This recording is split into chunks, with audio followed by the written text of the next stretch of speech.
Allahabad high court ने नोएडा के चर्चित निठारी कांड में दोषी सुरेंद्र कोली की 12 मामलों में और मनिंदर सिंह पंडेर की 2 मामलों में फांसी की सजा रद्द कर दी है। कोर्ट ने इन मामलों में सुरेंद्र कोली और मनिंदर सिंह दोनों को निर्दोष करार दिया है। कोर्ट ने यह फैसला सबूतों के अभाव के कारण सुनाया है। दरअसल निठारी कांड में सीबीआई ने कुल 16 मामले दर्ज किए थे।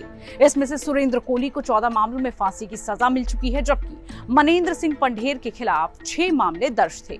इनमें से 4 मामलों में वो पहले ही बरी हो चुका था, जबकि 2 मामलों में उसे फांसी की सजा सुनाई गई थी। बता दें कि साल 2005 से साल 2006 में नोएडा में हुए निठारी केस में सीबीआई ने सुरेंद्र कोली को हत्या, अपहरण, बलात्कार और सबूत मिटाने के केस में आरोपी बनाया था, जबकि मनिंदर सिंह पंडेर को मानव तस्करी का भी आरोपी बनाया गया था। दोनों आरोपियों ने अपनी फांसी की सजा को इलाहाबाद हाईकोर्ट में चुनौती भी दी थी। आरोपियों ने कोर्ट में कहा था कि इन घटनाओं का कोई भी चश्मदीद मौजूद नहीं है और उन्हें सिर्फ वैज्ञानिक और परिस्थिति जन्य सबूतों के आधार पर यह सजा सुनाई गई है। जस्टिस अश्विनी कुमार मिश्र और जस्टिस SHA रिजवी की बेंच ने दोनों को इन मामलों में बरी कर दिया। अब आपको बताते हैं कि निठारी कांड है क्या और कैसे इस मामले के खुलते ही देश भर में सनसनी फैल गई थी। बात साल 2006 की है, जब नोएडा के निठारी गांव स्थित कोठी नंबर D5 के बगल वाले नाले से नरकंकाल मिलने शुरू हो गए थे। ये कोठी मनिंदर सिंह पंडेर की थी। पंडेर के साथ सुरेंद्र कोली नाम का नौकर रहता था। कोली पर आरोप है कि वो कोठी पर लड़कियों को लाता था, उनसे रेप करता था, फिर हत्या कर लाश के टुकड़े बाहर फेंक आता था।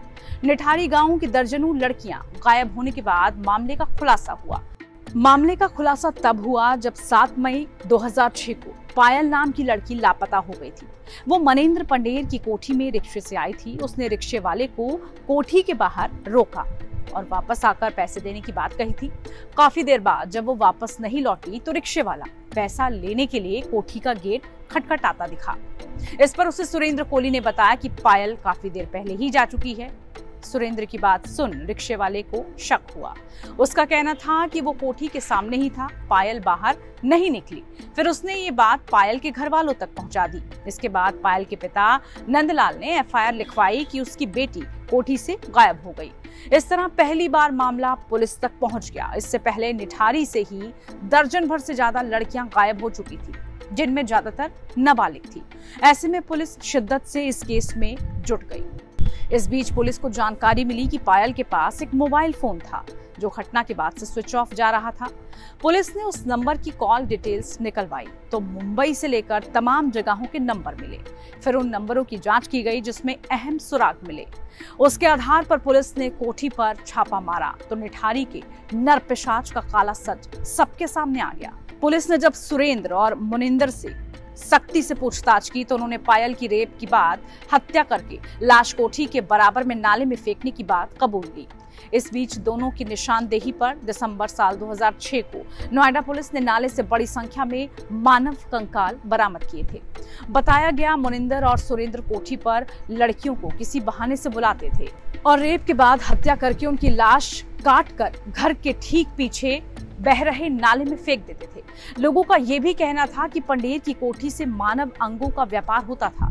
वो बच्चों को मारकर उनके अंग निकाल लेते थे जिसे विदेशों में बेचा जाता था। इतना ही नहीं, हत्या के बाद अंगों को पकाकर खाने का भी आरोप उन पर लगा था। पुलिस ने मनिंदर और सुरेंद्र के खिलाफ रेप और हत्या के कुल 19 मामले दर्ज किए। निठारी केस में सीबीआई ने सुरेंद्र कोली को हत्या, अपहरण, रेप और सबूत मिटाने के केस में आरोपी बनाया था, जबकि मनिंदर को मानव तस्करी का भी आरोपी बनाया गया था। सीबीआई ने 46 गवाहों को पेश करके उनके बयान दर्ज कराए। वहीं बचाव पक्ष की तरफ से महज 3 गवाह पेश किए गए। एक दिलचस्प एंगल ये भी है कि पंडेर की कोठी में अक्सर कॉल गर्ल आया करती थी। इस दौरान वो कोठी के गेट पर नजर रखता था। इस दौरान कोली धीरे धीरे नेक्रोफीलिया नामक मानसिक बीमारी से ग्रसित होता गया। बच्चों के प्रति आकर्षित होने लगा। आरोप है कि वो कोठी से गुजरने वाले बच्चों को पकड़कर उनके साथ कुकर्म करता था और फिर उनकी हत्या कर देता। कोली जिन्हें मारता था उनके अंगों को कुकर में पकाकर खाता भी था।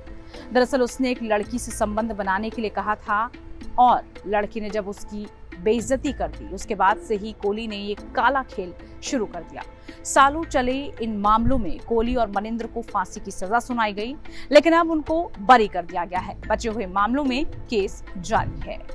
अगर आपको ये वीडियो पसंद आई हो तो उसको लाइक और शेयर जरूर कीजिए। साथ ही बने रहिए times now Navbharat digital platform के साथ। नमस्कार।